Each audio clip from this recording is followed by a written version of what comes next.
Hi, everyone. Type yes if you can hear me. I know some of us are on early. So we've got some of our panelists on here. That's great. Nikki and Brittany. So, hello and happy Saturday. Thank you for joining us on a Saturday.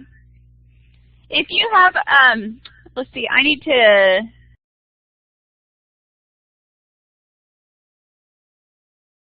we're going to start. So welcome and thank you for joining. This session is being recorded, but no one's name is on it. All private chat is visible, so let's not use private chat today. Here's our overview. It's just going over the tools of the webinar. I'm going to introduce our guest panelists, and then we'll have a question and answer time. And then we'll provide information on future webinars. So just welcome, everyone. Go ahead and type a greeting into the window, like hello, or I'm having a good day, or you can use emoticons too, like happy faces. And we'll just type something here. The chat screen goes pretty fast, and so we'll just kind of follow it. And yes, you can say who you are, anonymous. It's okay if you don't, but we were just wondering. And then let's go ahead and get started. So our goals are building digital community, and we're going to go ahead and keep going as people join us. Our next webinar is October 19th, and we'll have a few panelists talking about building classroom community and building rapport with students. That's really important for all teachers, but especially for new teachers. As you want your students to kind of listen and understand what you're saying, you have to build rapport with them. And then webinar 3 is November 16th, and excuse the typo, no H in Dr. Leffingwell's name, but we'll have Dr. Leffingwell and Dr. Galloway. Dr. Galloway is here with us today, so hello, Dr. Galloway. And then I wanted to remind everyone the recording will be accessible on the New Teacher blog. We're looking for guest bloggers. That means new teachers, faculty, students. It might be you. And so just contact me with your fabulous ideas. We have a few already on this blog. This is a good blog. You may even want to save it to your phone. You know, you can go to a website and then save the app on your phone and then pull it up and see if there's any good new advice. So, okay, and then any questions on the blog? Do a thumbs up or a happy face if that sounds like something you might want to check out. Right, let's see, Joy, did you want to speak? Let's see, Nikki, do you have to go to Blackboard Collaborate Launcher in order to get into the webinar? Do you mean the recording? No, the link will be like a movie. So when I send out or post the link, then you'll be able to just pull up the webinar and you do not have to go into Blackboard. You do need Java to view the recording. And I'll send out those directions soon. Okay, so if you want to speak, you need to raise your hand. However, we're not going to do much audio today except for the panelists. So speaking is not required except for our panelists. This is our first one, so we're going to kind of keep it simple. Ask questions along the way. You can type those in the chat window. We're monitoring the chat window. No one can see you unless you press video. You may want to take notes. Is anyone taking notes right now? You totally don't have to. You may even want to take notes on your phone. Does anyone do that? I take notes, to-do lists on my phone, and so you might want to try that. Raise your hand. Maria's taking notes on her phone or taking notes. Raise your hand. Again, use the chat window. We encourage emoticons. Try using an emoticon right now. Just you can do any of the faces. There's a coffee cup. If you're drinking coffee right now, you can let us know that. It is, you know, still kind of our weekend, so we're in weekend mode, and etc. And we'll keep it to about an hour today. We know everyone's busy, so how does that sound? Okay, let's get into our tips. We know you want advice, and so let's go ahead and get ready to share. Remember, these are just our opinions and suggestions. The opinions are reflect each of our panelists and individual viewpoints. You'll hear a variety of viewpoints to help support you. And we who are speaking have been down the road you're going. And just, you know, we want to support, respect, have dialogue, and share. I want you to use the pen tool, or you can type in the chat window, where are you now? Like, I'm in Arlington, Texas. We just want to kind of see where you're hanging out today. The pen tool is the third box down. You can type it or use the pen tool to put an X where you are. I just put that X in there in the window. So we're mostly in Texas today. It looks like some Arlington people, North Richland Hills. Good. Okay. Anyone else? Grand Prairie. Also, another technical note: you can make the boxes bigger or smaller. And so if you just drag the sides of the boxes, you can make the chat window bigger or smaller, and that will help you read the chat window easier. That's just a side note in case we end up typing a lot of ideas. So great. Looks like we're mostly in the Metroplex. Is that correct? Mostly Tyler. Somebody's in Tyler and North Richland Hills. Excellent. Let's keep going. Let's start with a poll. These are a lot of fun. The poll is next to the hand, and we'd like everyone to vote if you can. Where are you in your teaching career? You can vote A, B, C, D, or E. Voting is optional. I will display the results. I am currently a pre-service teacher, first-year teacher, second or third-year teacher, fourth-year teacher, or faculty, or none of the above. And so it's next to the hand under my name where it says Peggy Semingson Moderator. And just go ahead and vote. Or let's see.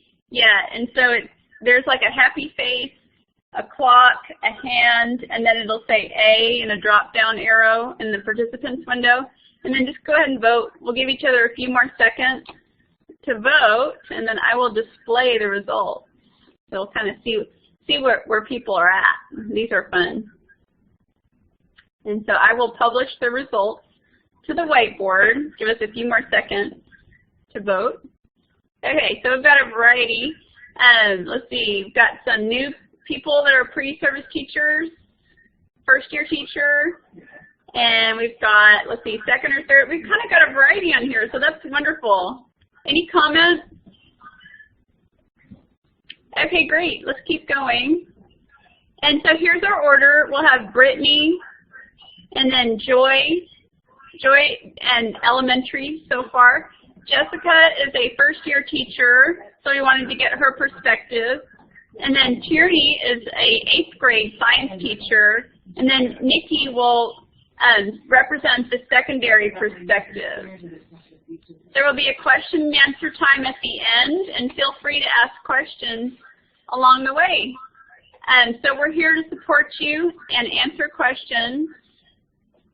Well, I wanted to share my advice first. Can you guys still hear me? Just checking our audio. You can just hit yes. Okay, great. Thank you. Good feedback. Okay, here's my advice, and I encourage you, as we all share, you can type in the chat window. And so what you can do is just type yes, I agree, or me too, or you can do emoticons, or you can just type anything you want to add. So the chat window is your way to participate also. Here's my top 5 list. I taught 8 years. I was a 3rd grade teacher and a 5th grade teacher, and then I really wanted to be a specialist, and so I became a reading specialist. My PhD is in literacy, and I've been here at UTA 6 years. Here's my advice. My top strategy or tip, and you'll hear this again, is don't be afraid to ask for help.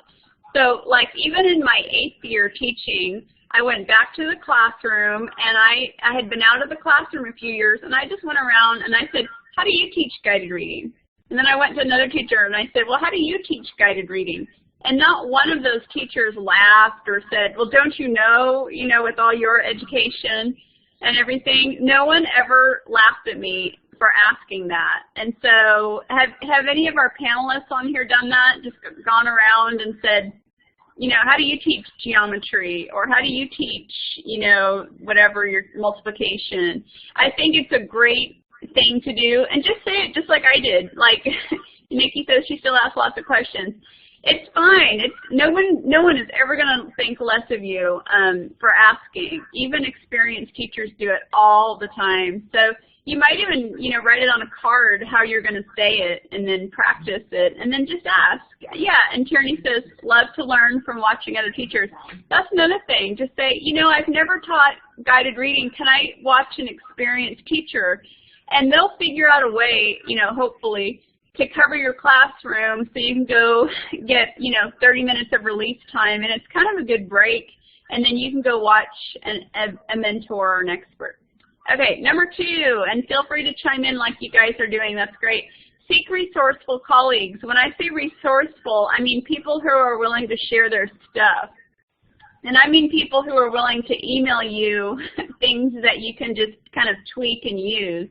Because especially at first, you kind of want to piggyback off what other people are doing. Would y'all agree? Especially those first few weeks. You really just want to, you're going to have to hit the ground running. So seek resourceful people. Say, what's your email? Can I email you? Can you send me X, Y, and Z? So that you can help, they can help you. Number 3 is keep your students in mind. As it gets stressful, just keep reminding yourself why you're at school, why you're a teacher, and just, it's for the student. I mean, there are many reasons you're a teacher, but one key reason is keep your students in mind. Keep the big picture in mind why you're there. Number 4, to me, is like good for all of us, faculty, students, everyone. Take care of yourself. Do you ever feel burnt out? I'm sure we all have been down burnout road, especially towards the end of the school year, or actually in the middle of the school year is when I used to feel most burned out. I was like, gosh, is it Christmas yet? And so, and to avoid burnout, you have to take care of yourself. I think one of the panelists has in here, like, go home at a decent hour, and that's so true. Like, if you stay till 7 or 8 p.m., you may be ready for the next day, but mentally you're not going to be as ready. And so it's really, really crucial. Take care of yourself. And then lastly, as far as instruction, just follow the whole group. Lots of modeling, small group, peer learning.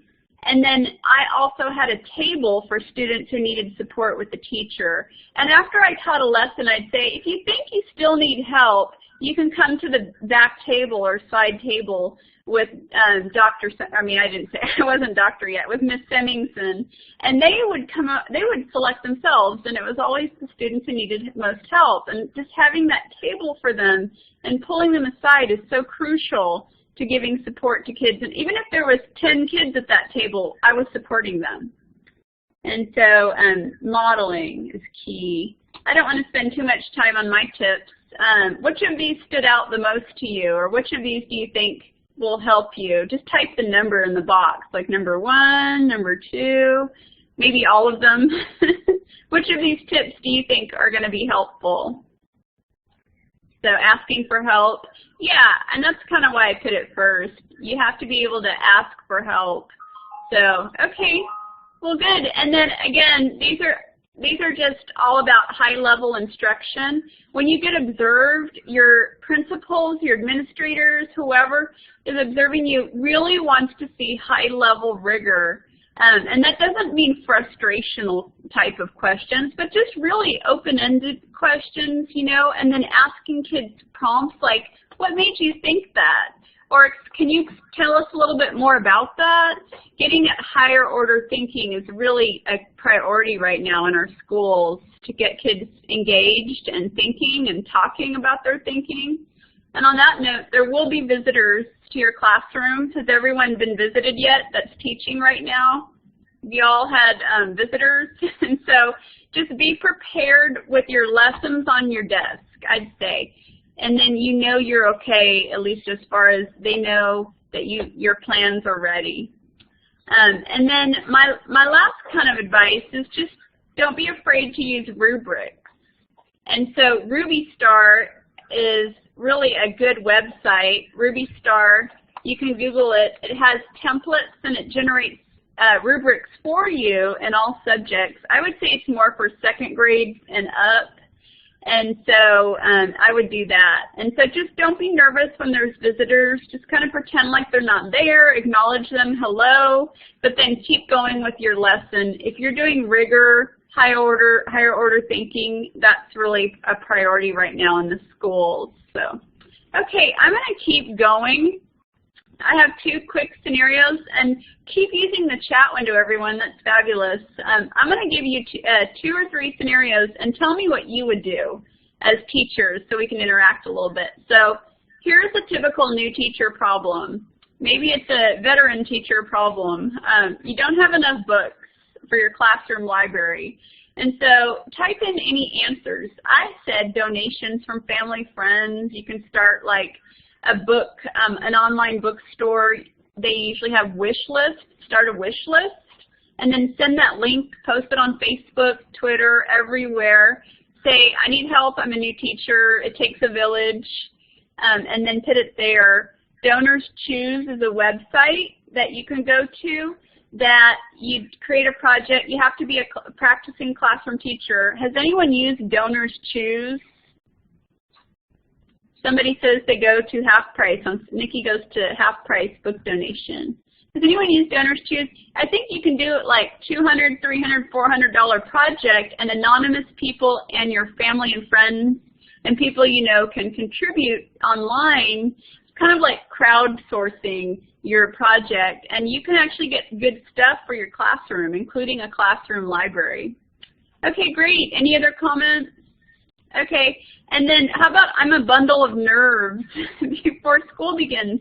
That's not just first-year teachers, is it? Does anyone have ideas on what to do? I have a few. Ideas, and so I would just ask if there's a checklist for getting ready for the school year. Some schools have checklists, others don't. Those dialogues are so essential. Talk to other teachers at your grade level and ask to borrow. You're asking to borrow, but you're really asking if you can have any first week activities. Don't reinvent the wheel. Joy says, I'm always nervous. Talk to those teachers or administrators that encourage you. Yes, find out who those people are, and then they'll encourage you. Diane Galloway says, don't plan on the teacher days to get your classroom ready. That's exactly right. I think one of our panelists is going to share that with us.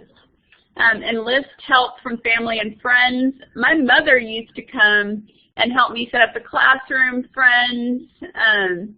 Dr. Brown says, don't worry so much about decorating at the beginning, only display useful items. And I've even heard, like, have blank bulletin boards and put, like, our great writing or, you know, and then the kids' work will fill up the bulletin board space. Have you all heard that?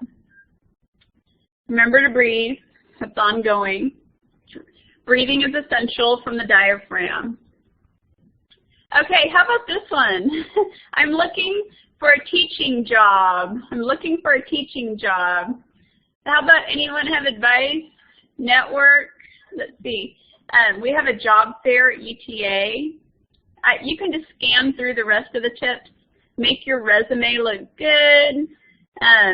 Experience working with students. So if you don't have experience, I know administrators, maybe Dr. Galloway can comment on this since she was an administrator. You know, I know that experience with students is going to help you stand out. And so if you volunteer, that can help you and that kind of thing.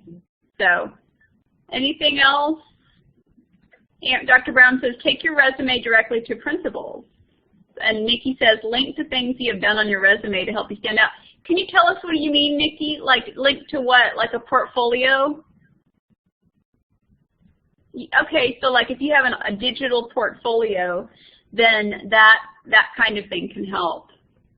Anyone else? I know this is like the most important thing for new teachers is looking for that first job and getting that first job. Brittany, I'm going to turn over the reins to you, and I'm going to depress my talk button. If you want to press talk, Brittany, you can go ahead and start. We're going to hear from Brittany. This is all informal, so don't be nervous. Okay. I'm here too if you need help. We're here for you. Hello? Can you hear me? Okay. Yes. All right. Can everyone hear Brittany? Okay, good. All right, I can. Okay, hi, I'm Brittany Saliano. I've been teaching kindergarten. This is my 4th year, and that's all that I've taught, and I like it. So let's go ahead and move to the next slide. My senior year at UTA, I was a teacher's aide in kindergarten in Arlington ISD, and then I graduated in 2010. I taught kindergarten in Crowley for 3 years, and then this year I got a new job at a charter school in Arlington where I'm teaching kindergarten as well. Things have been going well. I really like to use the Daily 5. I'm sure you've heard of it working in your classes. If you can implement it for your literacy stations, I really recommend it. It's made my life so much easier, and if kindergartners can do it, then any grade can do it. I also like to use Saxon Phonics. You have to purchase the materials, but if you just get the teacher manual, it's awesome. It just has a step-by-step of how to go through teaching children phonics, and you see a lot of growth by using that. Let's see, what else? If you're going to do a newsletter, I'd recommend doing that at least once a month. I do mine every week. Parents like to see what's going on, what's coming up, and they really like to be informed on what's going on in their classroom. And I send out emails probably twice a week to my parents because they really want to know what's been going on. I send pictures to them too because they think that's awesome. And I've also started using Class Dojo this year. It's an app, and it's a behavior app, and the parents can see everything on their phone or online, and the kids get points or lose points based on their behavior, and it's really been working well this year. Can you tell us what Class Dojo is? Yes, it's an app. You can use it on the phone, or you can do it on your computer. It's just ClassDojo, dojo.com. And it's hard. If you don't stay with it, it's not going to work out, but I have started it since, I think, the 2nd day of school, and they seem to really like it. So, and the parents, whenever the kids lose a point, they'll send me an email right away and say, oh, what happened? You know, they're up to the minute with the Class Dojo points. So, I'm trying to see what, I'm looking at the chat here. Yeah, and the little icons are really cute too, so the kids get excited about it. Let's see, what else? Okay, since I teach kindergarten, you know, I try to make it fun. I've started using, for the past probably 3 years, this thing called Heidi Songs, and I'll type it in real quick so y'all can see what it is.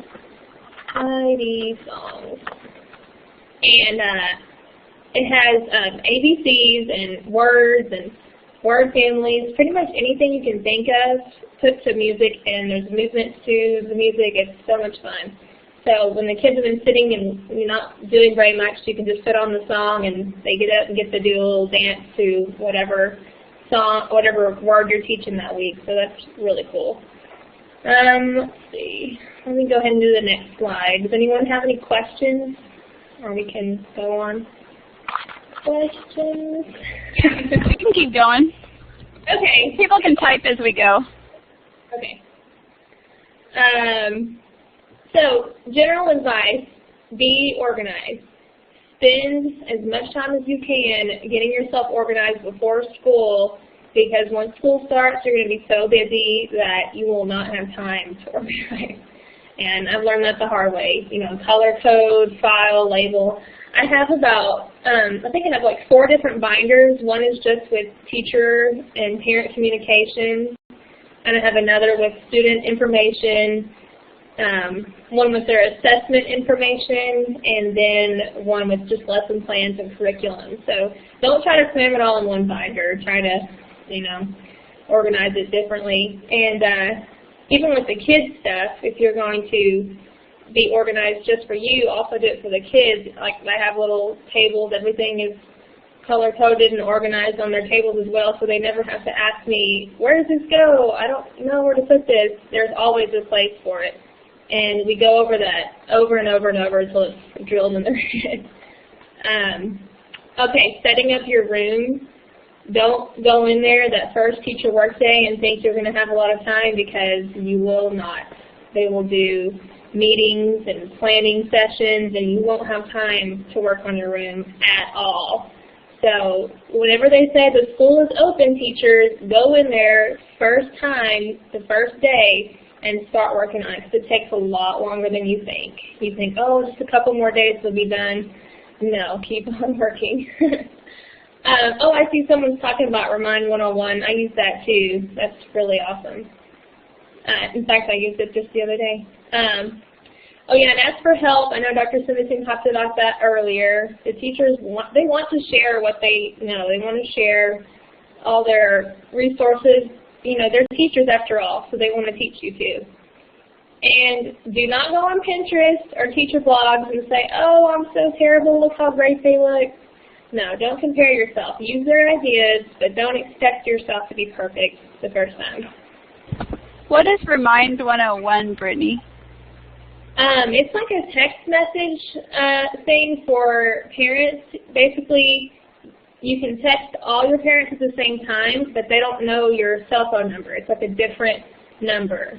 So you don't have to worry about sending it with your own personal phone number. And it just texts them all at once. So you don't have to even find a list of parents or anything. And it's an app too. Or you can do it on the computer. Okay. Okay. Well, if you need help at work, I always ask my mentor teacher first.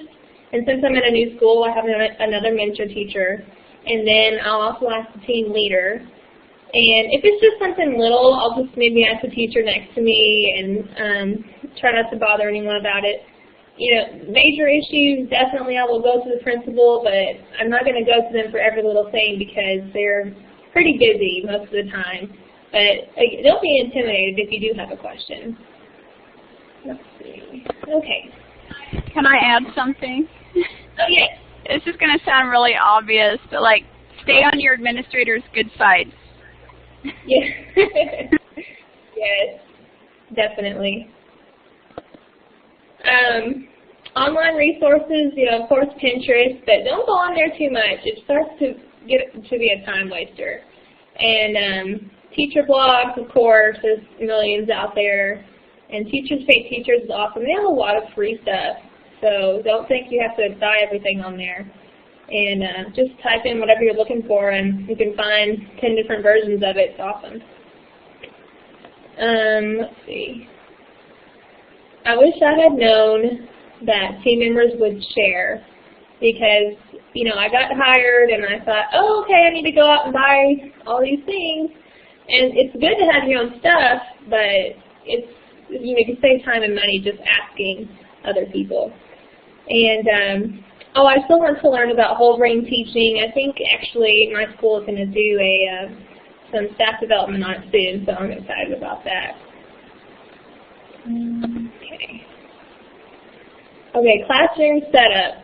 I like talking about this because I work really hard on my room. I always do. But take a picture first and measure it. You know, length, width, and the furniture. Make sure you know exactly what furniture you're going to have. And then go home, you know, write it all down, make a little picture, and decide what areas you want, what centers you want. Because you can't just go in there and just kind of put stuff on the wall and say, oh, this will work for this. You know, you have to kind of have a plan. And if you want a theme or color scheme, decide that before you get started. And I always have a friend help me out, and that's really useful, especially if you have paper to hang on the wall, because it's hard to do it, you know, nice and level by yourself. And like I said earlier, the first day the school is open, go in there and get to work as early as you can. And before the teacher work days, at the very beginning of the school year, you want your classroom to be done, because you're not going to have time to work on your classroom. Don't stand on a chair to staple. No, get a step ladder. They're not that expensive. Yeah. I like the book Love and Logic. I don't use all of the things in there, but it is a really good read. Positive Discipline. if you're having trouble with the student's behavior, you just don't know what to do, what I have done is just take notes about it and just talk to your mentor teacher, because they have seen a lot more than you, and they can help you out. And then if you do need to go to the principal about it, it's good to tell the principal, oh, I talked to the teacher about it first. And so that she'll see you're working on the solution instead of just saying, oh, this student's a problem, here, fix it. This book, Yardsticks by Chip Wood, if you're not sure what grade you're going to teach, it has a chapter on each member's age, so you can see how students are supposed to be when they're 5 or when they're 6. So if you see that a kid is 6 years old who's never sitting in his chair to do his work, it's because that's developmentally appropriate for him. And if someone is very low academically, just get as many work samples as you can that are relevant and take them to your mentor teacher, and you guys can share and decide what you need to do, if you need to go with an RTI kind of thing, or if you need to just, have more work one-on-one with him. Those are my quotes. You can read those later. Of course, the two sisters are the ones who did the Daily 5 and the Daily Cafe. Definitely check that out. I definitely admire my mentor teacher when I was an assistant, Patty Belknap. She taught kindergarten for 36 years, so I walked into her room that first day and still remember thinking, wow, she's got it together. So I got a lot of ideas from her. And she always told me to borrow ideas but personalize it to fit your class. And aim high, teach high, and the other is a little catch up. I think that's awesome. Let's see, we have a few questions. Let's kind of go in backwards order, if that's okay. Deborah says, Tier 3, having trouble with students staying in seats. Brittany, do you want to share any thoughts, and others can type? Okay. Oh, Tier 3 in special ed will not stay in seat. Definitely, that's something that you need to go to another teacher about, or your principal, because if this is happening all the time and you're not having a solution ready, then y'all need to put your heads together and figure out if you need some kind of special plan or something like that. You shouldn't have to deal with that all the time. Yeah. It shouldn't be happening every day. An advantage of having someone come observe is they might see what's causing the behavior. Like maybe if they're frustrated or don't understand directions, they can notice things as an outsider that sometimes you don't see because you're up close and personal, if that makes sense. Yes, that's a good idea too. But also reinforcement. I know this kind of sounds like behaviorism. This is going to sound really simple, but like just having a sticky note or an index card, and when you see them even approximating the behavior you want, you give them a star, sticker, reinforcer, even if it's just 1 minute. And as they get, you're shaping their behavior, and as they work towards their goal, you just keep reinforcing what they're doing right. I know that sounds so basic, but sometimes that's a starting place for kids who just won't even sit in their seat. Yeah, that's good. But if they're just, like I said, if they're 5 and 6 and they're doing their work, but they're just not sitting in their chair, that's not that big of a deal. Sometimes they stand up to do their work. Yeah. I would definitely get help with that, like outside help. And, it can be useful to get feedback from someone else. Oh, you know what? I've used stickers with older kids. Have you guys used stickers with high school, middle school? Not really. But, definitely I have taught 5th grade, and I have used reinforcers. Maybe they were working towards a prize. And it doesn't have to be tangible. It can be sit at teachers. It doesn't have to be something you give them. It can be sit at the teacher's desk. It can be 5 minutes of free time. Yeah, definitely. That's a good idea. And so, we had a question about charter schools. Did you want to comment on that? Charter schools are public schools. They're just funded differently. We don't get as much funding as a public school per student. And we can set different rules and standards. We can limit class size. We can have a different calendar than the schools around us. So it's a public school, but you have more freedom to decide what kind of environment you want to have. So we have a different school length day, like it's 8 to 3, and I think Arlington's times are different. And we can decide, instead of 22 kids maximum in my class, I only have 20 because that's the cap they put on. And it's just more freedom, but it's still a public school, so anyone can come. We do have a wait list, but you know, there's no restrictions. So if you want to come, you just sign up. Okay, cool. Okay, I'm having a bad hair day, excuse me. We're going to switch to Joy. Please keep typing in the chat window, and I'm going to email this to everyone as a PDF so that you can have the notes to review. So thank you. Let's give a virtual applause for Brittany for sharing with us. That was fabulous. So, and if you just want to press talk, Brittany, and Joy, you can get on the mic. I'll get off. And, oh, you can actually, there's an applaud or happy face or thumbs up. It always feels good to have reinforcement. Thanks. And then let's switch to Joy. So, Joy, whenever you're ready. Can we hear Joy? Let's see. Joy, go to Tools, Audio, and Microphone, just to make sure your microphone setting is on. We can't hear you yet, but don't panic. We'll help you. Worst case, we'll come back to you, Joy. But we'll give her a second. Let's see. So Joy, go to Tools, Audio, Microphone. Yeah, did you press the talk? Did you press talk, Joy?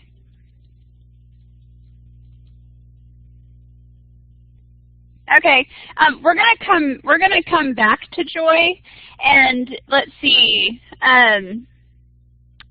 Joy, we're gonna come back to you if that's okay. Is that all right? We'll come back to you in about 10 minutes. And then let's see. And then go ahead and do the audio setup wizard while we're doing that. It's fine. No, it's fine. My headset wasn't working either. Okay, so we're going to skip ahead. Joy's got some great advice. Let's see, Jessica, are you there? If not, we can go out of order. Is Jessica there? Give us a few seconds.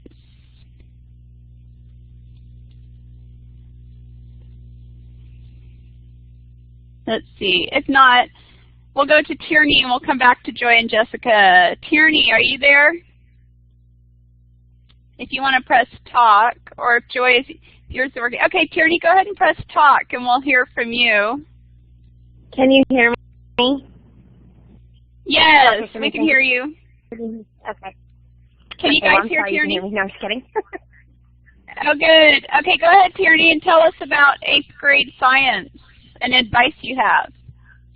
Okay, well, like she said, I'm in 8th grade science at Nichols Junior High in Arlington. I also have the, this is technically my 4th year if you want to include my student teaching. I actually student taught there, and then they decided to hire me. So I kind of got lucky in that aspect. I'm sorry I don't have slides for you guys. My school is going through something unique.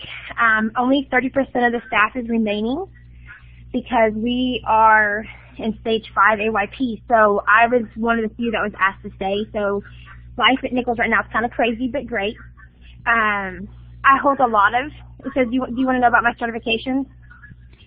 Oh, no, go ahead and just tell us maybe any advice you have about your being a first-year teacher, thinking back to your first year. What would be the most important things first-year teachers should know? Okay, I had a crazy first year. You should always make friends with the secretary, make friends with the librarian, and make friends with the IT guy. Those people you want to be able to pull out of your back pocket, because they have saved me so many times when I want to do a last-minute lab that I need a lot of computers for. The librarian loves me, so she's like, oh, yeah, come down. I'll squeeze you in. So you want to make sure you make friends with them. You want to make sure you make friends with the people around you, so that way if something were to happen, or if you're hallway buddies, you have someone that can kind of back you up. That's always great. And you also you want to be careful about not making promises that you can't keep because there's just not enough time. You know, being on extra committees and things like that they offer you to join, don't try to sign up for too much because it can be very overwhelming. So that can be stressful. Make sure you take time to, set up your classroom that works for you. I know a lot of times we want them to be perfect and cute, but they're right. We don't always have enough time with those teacher work weeks. And like this year, I had 2 days to get my room ready for parents to come into it. So you want to make sure you use the best of your time. I think that's what it comes down to is about, I'm sorry to interrupt, but about time. Like you only have so much time. How are you going to use it? You don't want to spend a week setting up fabulous bulletin boards and have no lessons. And with me being in 8th grade, something else that was really, I wish I would have had someone tell me, when you go into junior high, and I don't know if it's true for high school, but you have to go in kind of stern. If you say, if you do this behavior, I'm going to do this type of, system, stick to it. Because if you give in one time, that's the loophole in, and they know it, and they'll do it every time. So make sure if you say the consequence for such and such is going to be such and such, make sure you follow through, even if it kills you and you have to stay after school for 2 weeks on D-Hall duty. Just make sure you follow through because they find any and every loophole possible. Yes. And something else that I've learned over these. Yes.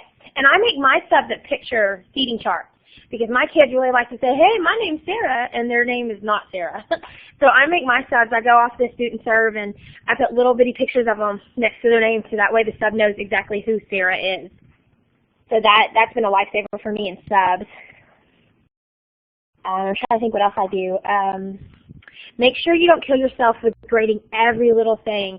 I have a stamp chart where half your homework, they show it to me, and if it's 3/4 done, I stamp it. I stamp the little sticker chart. And that way at the end, that's one big grade, so I'm not grading a million papers, because I have 150 students this year. And so I couldn't imagine if 150 every single night, and they need something every night to kind of build that stamina for the STAR test. Where did you get your stamp?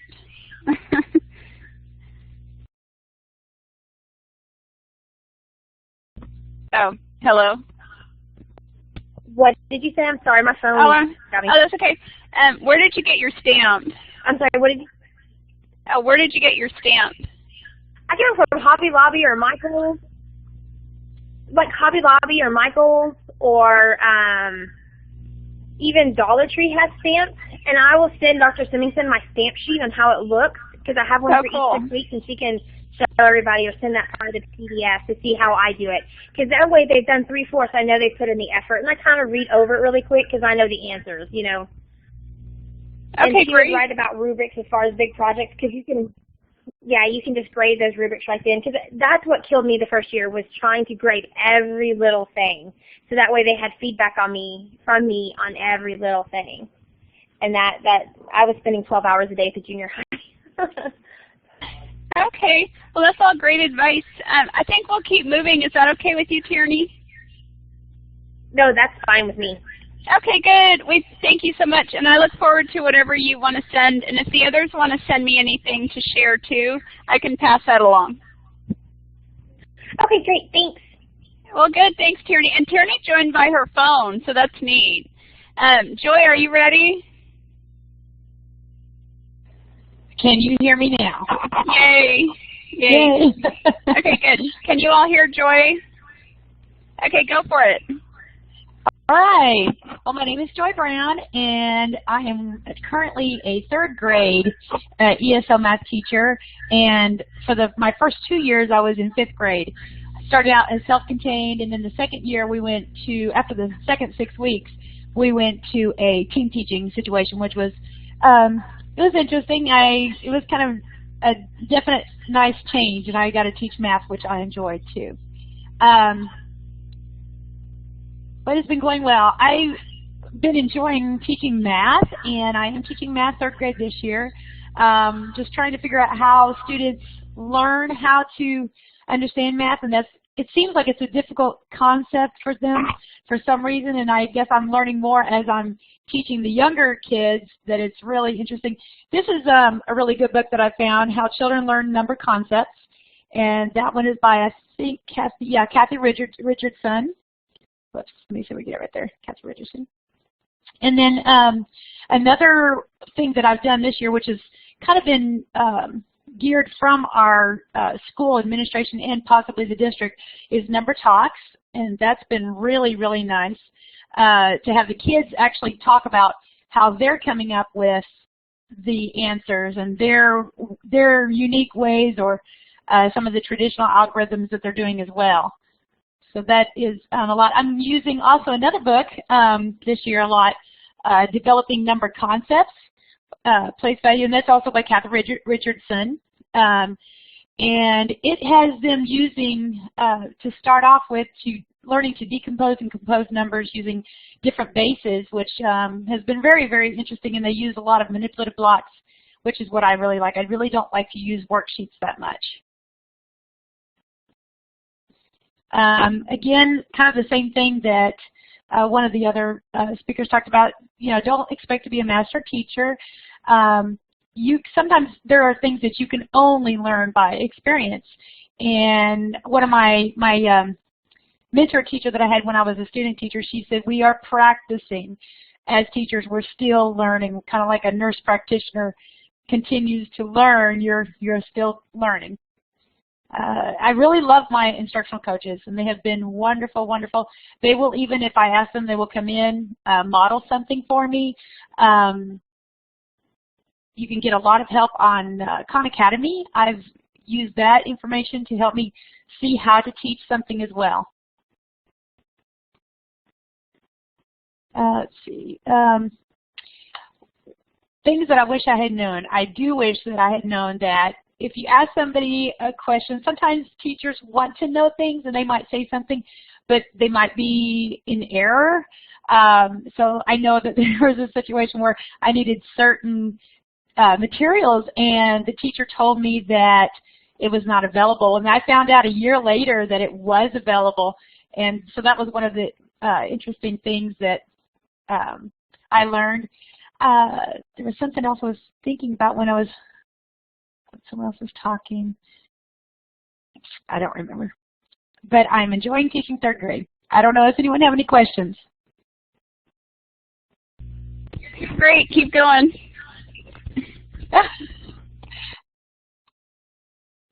Okay. Thought I was down to the end of it. So the National Council of Teachers of Mathematics has been a really great resource, and again, Khan Academy. If I do think about what my classroom, how I want it to kind of flow, that helps me to kind of figure out what I want in as far as stations go. I do take pictures also ahead of time. Looking to see the themes. I had chant birds last year, or what I used like an Angry Bird theme, and we even used it for vocab, and they were able to change their birds or upgrade their birds depending on what they earned, what they got as far as vocab. This year I'm using a Masters University, kind of taking a key off of Monsters University.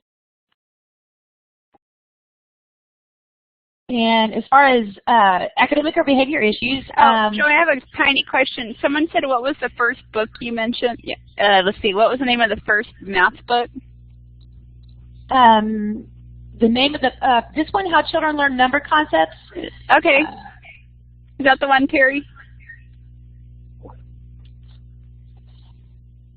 Maybe you can email, or is there another book? I'll send I'll send all of the names of all of them. Okay. I'll send everyone the list of books. Okay, yeah, keep going. Sure. Do I have any other advice for new teachers? Academic and behavior issues. When the class first starts, you can sometimes tell those students that are just holding it back for the first day or two. And usually I try to call those students' parents just to say, hey, I'm so excited to have your student in my class. Kind of just get a rapport with the parent before I have a problem. But you can kind of usually tell if a student, is just holding that good behavior, holding that bad behavior in, so that since it's the first day or two of school. I do try to call my students' parents several each week. I put them on my phone according to the student's name, so that I can easily find them. Some people have a problem with putting their parents' phone numbers in their phone, but I use that myself. I like to have their phone number on my cell. I do always try to follow up a negative phone call with a positive improvement phone call. so that if the parent will know that, hey, it's not just about the negative, and yes, now that we've fixed the problem, we're going to, we're going to encourage that positivity. I think that's it, Dr. Semingson.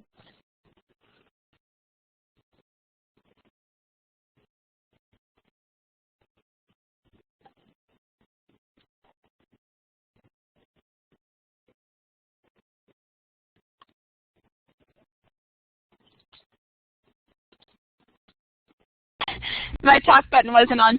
The kids really, really like, I call them happy notes. That's very elementary school. If you're secondary, that won't work. But they loved it. They loved the happy notes. Yes. Any questions for Joy? I don't see any. And if you look in the participant window, you can see who's typing. There's a little talk bubble. So I see Mary's typing. I think Dr. Galloway, Robin. Okay, great. Let's see. We'll give people a little more time. Let's go ahead and go to the poll. If we see a question, we'll come back to it in a minute. Well, let's vote again. What is, and you're being a first year or new teacher, either looking ahead, or if you're not a first year teacher, you can go ahead and vote too. Or if you were a first year teacher, what do you think is the biggest challenge? Now, you might want to put all of the above. But go ahead and vote, and then if you want to type in the chat window, you can. So vote in the poll area. Voting is optional. Typing in the chat window is optional, but it's kind of fun to see what people are thinking. I always felt like A, finding the time. To me, like I could figure out lesson plans, and I could fake like I was confident if I didn't feel it. But then finding the time. Terry says all of the above. So, anyone, give me a few more seconds to vote. I'll post the poll results. So I know not everyone voted, but so most of us said D, behavior management and classroom organization. I would agree. I think that's step one, getting everyone on board with, why you're there, and following routines is crucial. Deborah says finding homework, not just busy work, lesson planning. And Deborah, I would say team planning as much as possible, but it's always time consuming to do that. I'd say kind of using the same frameworks if you can, each lesson, kind of having a routine is good too. Okay, we're going to go to Jessica. Jessica, are you there? Yes. Yes. Okay, great. Let's hear from Jessica. She's a first-year teacher. Go ahead and tell us your advice. Thank you, Joy. Oh, let's give a round of applause for Joy really quick. I'm sorry. Everyone, bit of happy face or thank you or some kind of feedback for Joy. We really do appreciate everyone attending today on this rainy Saturday.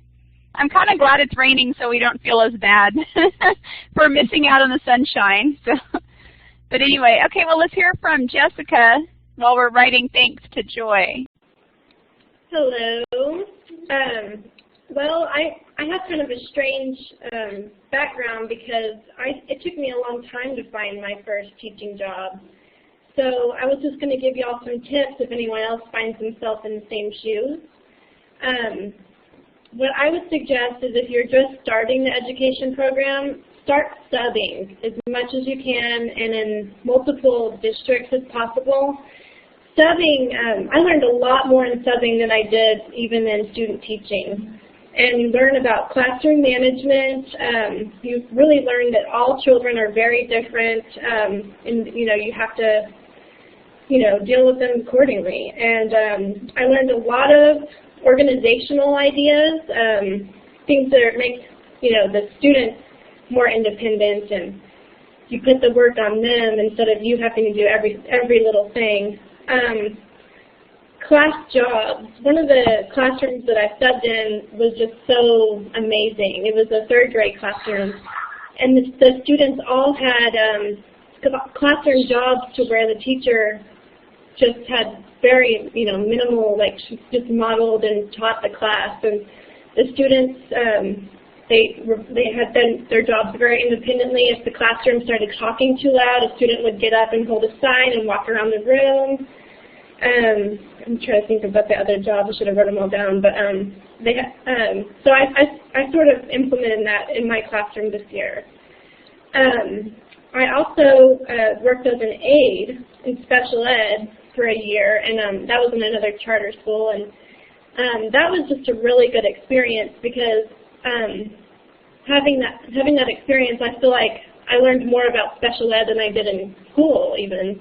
It's just really hands-on, and learned a lot of really good strategies to use for diverse learners and that sort of thing. So, you know, if you can't find a teaching job right away, don't just give up or think, maybe I'll just go do this or that or go back to school. You know, just do anything in education. It's all a good experience, and it will be helpful down the road. Also, definitely apply in charter schools. You know, if you don't feel like you have an in or experience with a district that you could apply for, apply in a charter school and just, you know, walk up and hand them your resume. It's such a small organization that they, you know, they would have let you talk to them and hear what you have to say. And that's what I did. And I actually love my job. I'm never going to leave. I'm just going to teach there forever. And it's a charter school in Euless. It's called Treetops International School.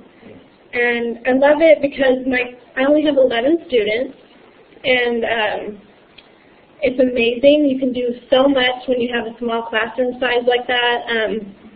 You can teach individually almost. There's so much freedom. I'm not expected to teach anything except for the scope and sequence. So, you know, if I want to, I don't know, teach, the possibilities are endless. We have 22 acres of woods and like hiking grounds. There's an outdoor classroom, and I can use it whenever I want to. There's no PTA, and there was a co-op. So basically, like the families that their children go to the school, they're expected to volunteer, I think, 60 hours for the school year, or they can donate items for the classroom. So I have some students whose parents can't volunteer, so they're going to donate like iPads or just anything I have on my wish list they can donate.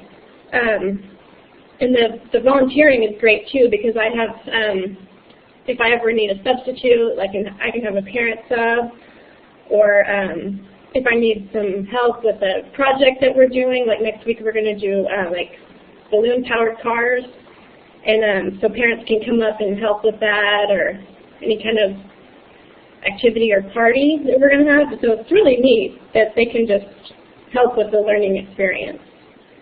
I was going to go back to classroom management. This year, I didn't really want to do like a color chart or anything with second grade. I decided to do like a classroom reward instead, so keep it like as a class, and you know, still do things individually if we need to. But so I do like the jar and the puffs, and whenever we need to take away puffs, we do sometimes. But most of the time, I'm adding puffs in for if they're staying on task or they're getting their work done, or if they just have great behavior, or you know, I need to leave the room and another teacher is kind of keeping an eye on them and they're doing great. I give them puffs for having good integrity. I just think it's really good to keep things positive for classroom management, because they learn to respect you that way if they feel like you respect them. Homework. I don't do a lot of homework because I feel like if we are all getting our work done during the day, children need to play, and so they need to have that time to play and, you know, be a family with their siblings or whatever. So I do spelling choices and reading bingo, and I try to keep it kind of fun. So spelling choices, they learn their spelling words by doing different things, like writing them with curvy letters, or, you know, cheering them, or They can type them and email them to me. I get all kinds of emails from my students through their parents' email, of course. And then they can change the fonts, and they get excited, changing the colors and using technology. And the reading bingo is cool because it's, instead of doing a traditional, reading log, they get to choose different things, like read under a blanket with a flashlight. And it kind of teaches them to get excited about reading instead of so much, how many chapters are you reading? How many books are you reading? It gets them, more passionate about it. And and then I do, projects centered around, the themes that we're learning, or, we're learning about force and motion, so they're all building their cars right now, and next week we're going to have a big activity with that. So I just keep the homework fun, and it's, usually I just make it all due on one day instead of every night, because kids have sports and things they're involved in. Trying to think what else. I feel like I've been talking really fast. Oh, professional development. Before I got my teaching job, I was really concerned about not getting enough hours. And I really reached out to a lot of friends of mine and got some different ideas about that. And there are so many good resources to get your hours in. I did a lot at the Botanic Gardens. They have the place called Brit. And is that Fort Worth? It's the Botanic Research Institute of Texas. Yeah, it's in Fort Worth. And I did so many really cool trainings there, and they only charge $5 an hour for your hours. I think I got at least 25 hours there. And then at the Dallas Museum of Art, they do a lot of teacher trainings there. I met some really cool authors that way, and yeah, there's a lot of stuff on you have a busy schedule too, but yeah, just don't feel like you can't get those hours in, because there's a lot of different ways that you can. Okay, well great. Jessica, I'm going to go ahead and say thanks. Is that okay? Fine. That's all I had to say. Everyone give an applause for Jessica, or say thanks. And Dr. Brown wanted to reiterate the museums are really good. I know the museums are pretty generous, aren't they? Did they give you some stuff when you went to the workshop? They did, and actually the one at the gardens, they provide dinner and there's drinks there, we had beer and wine and so cool. We're all gonna go. We're all gonna go. There's only a few people there. It's not very many people know about it, I guess. So how much was it? It's free unless you want the hours. So the actual trainings are free. I went to some really cool ones about endangered species, where you can find an endangered species in your area. And there was there was a school in California that actually saved an endangered species, a 4th grade class. And so they came and presented about it, and they saved an endangered species just by planting some plants and building up the shelf around the river or something like that. Oh, that's so neat. Yeah, they give you a lot of paperwork, for all what they did and stuff. Okay, well, cool. Well, thanks. Let's go ahead and give a virtual applause for Jessica. Thank you, Jessica. And Jessica and Joy and anyone else, if you want to press your talk button to make sure they're off, we'll switch to Nikki. So we're going to go ahead and move on to Nikki. And then we will kind of wrap things up with Dr. Martin, had a few words after Nikki, and then we'll kind of wrap up today. So Nikki, go ahead and can you hear me? It. Yes, type yes if y'all can hear Nikki. Okay, yeah, we're good. Nikki, go for it. Okay. So my name is Nikki Cade. I was a secondary teacher for the last 6 years at Winfrey Academy Charter School. Now I work as a special education instruction specialist. So I assist teachers on 6 campuses with our co-teaching initiative, and also I help the teachers with making modifications and accommodations for our special population students. What has been going well so far, this is a new position for me, but so far implementing our co-teaching initiative has been challenging, but I've seen some really great lessons so far, so I'm really excited about what this year is going to bring. General advice for new teachers. You know, when I first started out, I was alternatively certified, so I felt a little inadequate teaching for the first time. But I did learn a lot just by taking initiative, so that's one of my #1 tips is taking initiative if you feel that you're lacking in some way.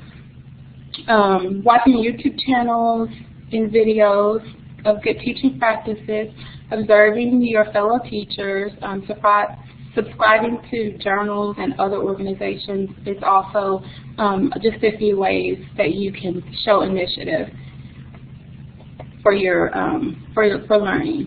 So, like I said, my #1 advice: take initiative. There's a couple of resources I like to use.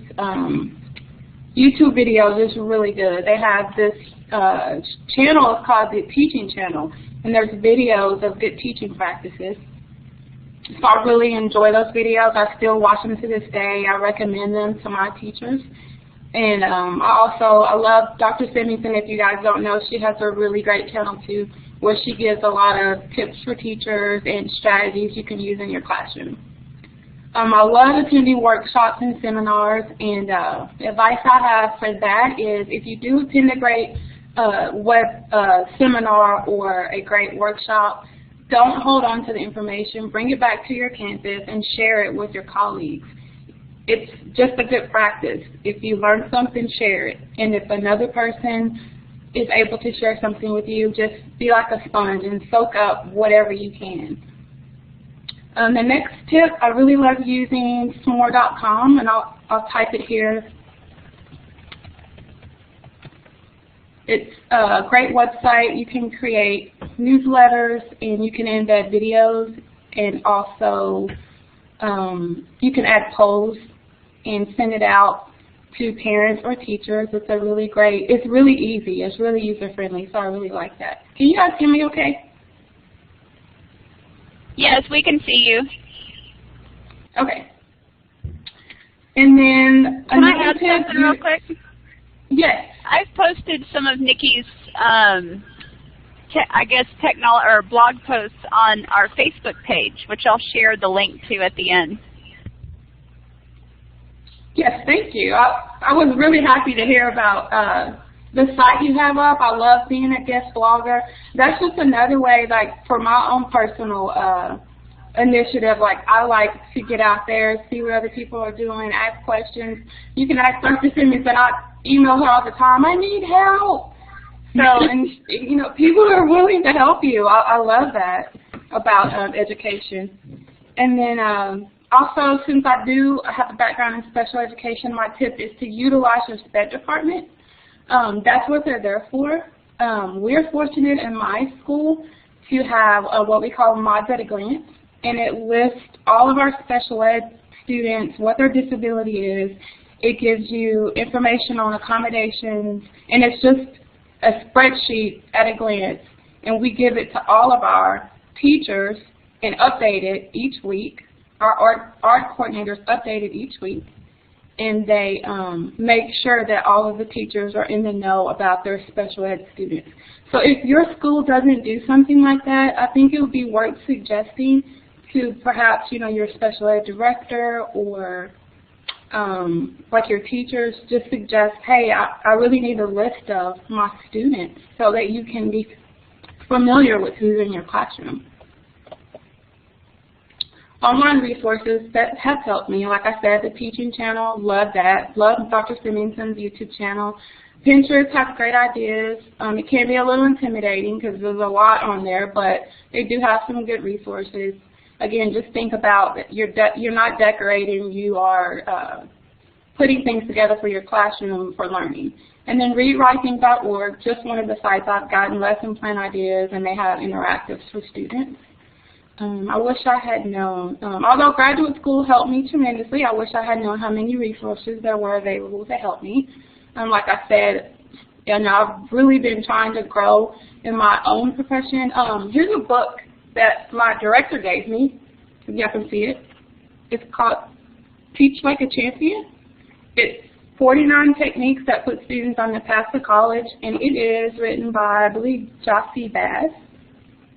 And I can type that in. But this is a great book that gives you really good tips on teaching practices to help your students. And I just love it. I'm not all the way through it, but it's great. It comes with a DVD in the back, so you can look at the strategies that they give you in action. So it gives you like a bird's eye view into a classroom. So just to move on, I still want to learn many things about English language learners. We have a really great ESL coordinator that I work with now more than I did before, and I'm learning a lot from her about English language learners. My best advice on creating a positive classroom environment is setting expectations at the beginning of every class, the beginning of every lesson. Consider the needs of all your students, and then plan for learning instead of just decorating. And then advice for new teachers on behavioral issues. Follow what's stated in your student's IEP. That's important for you to know, because one student with an IEP, maybe a student that has a emotional disturbance, might react completely different to the same redirection for a gen ed student. So make sure that you know what is written in your student's IEP. And then the last tip, one way to differentiate instruction that's often overlooked is varying your levels of questioning. Think Bloom's, think depth of knowledge is an excellent way to just layer on different levels of learning for yours, especially for your special ed students. So it looks like that's the end of my slides. Does anyone have any questions? Thank you, Nikki. Let's give Nikki a round of applause. This is Dr. Semingson. I'm here with Dr. Martin. So everyone give a virtual round of applause to Nikki. Nikki, thank you so much for your perspectives. I liked what you said about the spreadsheet. I used to keep that too, so I could see at a glance what I'm supposed to be doing, and then just keep that, saved. So, okay, well, thank you so much, Nikki, and then we're going to switch to Dr. Martin. Hi, I'm Dr. Lisa Martin. I'm an assistant professor in social studies education, and I have both of us. Okay. And one of the things I want, especially for our new teachers, is state testing is just part of life. And one of the things I encourage you to know is the types of questions that they're going to be having. The new STAR test is trying to emphasize more application questions, higher level thinking questions. And if your students aren't prepared for those types of questions, they can throw them off. So we've also included in the webinar a web link to some of the released test questions, so you can just get a feel for what types of questions are going to be asked of your students. Awesome. Okay, thanks, Dr. Martin. Does anyone else out there in the field have thoughts about test prep, getting kids ready without teaching to the test? Okay, Joy, do you want to? Okay, Joy says use the verbiage that is on the STAR. I think what I've heard is use the same type of question prompt. So if, for instance, on a reading test, students are going to be asked, what is the main idea of blah blah? I'm oversimplifying. Then in your instructional time, you incorporate those same types of language or prompts into your authentic teaching. Like, what is the main idea of this paragraph? So that they're familiar with the language, but you're not necessarily teaching to the test. You're just, and I would even write them on an index card or something and keep it handy for you as a cue card, so that you're at least using the language of the prompts or stems or verbiage, as Joy calls it. Anyone else have thoughts about that? Don't be the teacher. I've known teachers who were from the day one, they come in and it's like, hello, here's your test prep worksheet, and it's like, no, I mean, let's, get them used to our instruction, and then we can prep them in other ways. So Curtis also says, yes, use language to prep your guiding questions. Tierney says, I have them write to explain their answer. Good, showing evidence. I like to use prompts like, what made you think that? Can you explain your evidence why you thought that? And at first you might think, oh my gosh, I sound like an attorney interrogating children, but you're really not. They really are used to that type of questioning or prompting. So, Robin, I'm happy will soon not have to make up all our own materials. That's time consuming, isn't it? Robin's saying that's time consuming. Okay, thanks. I'm going to shift gears and kind of wrap up. I hear a loud thunderstorm outside. Loud. I don't know if you can hear it where you're at. Joy says, I make them write out a statement for question and input the answer into the statement. Yes. Okay. Good. Excellent. Final advice. Again, this goes back to taking care of yourself. This applies if you're a student, an undergrad student, a graduate student, anything. Reward yourself. Making to-do lists or checklists are really helpful. Break the task down into little things to do so you feel like you're accomplishing something. Set a timer, like I'm only going to work on grading for an hour and then take a break, and that kind of thing can help. What are rewards you give yourself as a teacher? Because I think we don't do that enough. We burn out. Dr. Evie says coffee. Okay. Let's see. I'm going to go ahead and anyone else? Timer idea? Those are just kind of last things to think about as we kind of wrap up. I just wanted to say a big thank you to our panelists. We're not quite done yet. And Joy's typing in the name of her book. Thank you. Just a big thank you to all of our people who joined us today. I included some websites for new teachers. They're all free access, free stuff to help us. And then, Dr. Evie, do you want to use the talk button and share a bit about the Mind Brain Education Program? I'm also going to send through the webinar a brochure about Mind Brain Education. But let's see if Dr. Evie can get online. Can you hear me? Yes.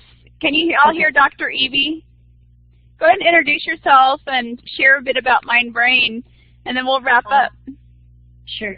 Yeah, so the Masters in Mind Brain Education is our course of study where we are looking at the neural underpinnings of what you observe in the classroom as behaviors. And most of our students are teachers and current in-service teachers who are interested in what's going on with the students and how to make their teaching better, how to make the students' learning better. We actually jump off of what they observe in the classroom and through the courses in neuroscience, basically, of typical and atypical language, reasoning development, and research design, we put together studies on what can be done to address problems that you see in the classroom.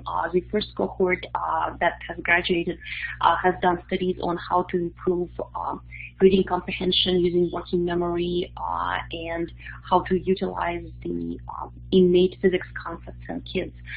So this is just a possibility if you catch yourself thinking as you keep on teaching, what else could I do? How could I contribute to the knowledge? This might be an option for you. Okay, good. Is there anything else you want to add, Dr. Evie? I just sent the brochure, and I will email it to everyone also. Okay, good. This is Dr. Mark Schwartz's address. You can email him. Also, we hope to see you next time. We have Webinar 2. I will just email that to everyone. Webinar 2 is upcoming, and Webinar 3, you can email me questions, and you can email Jane Merrill to register for Webinar 2, which is on building classroom community. The recording will be here soon on the New Teacher blog.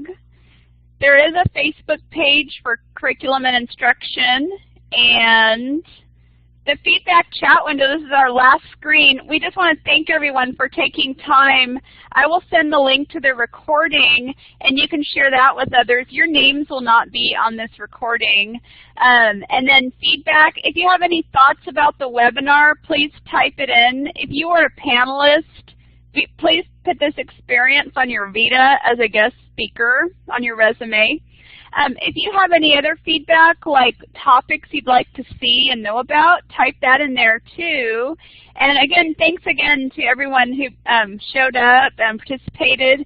And then when you're done typing your feedback, you can just X out in the top right corner.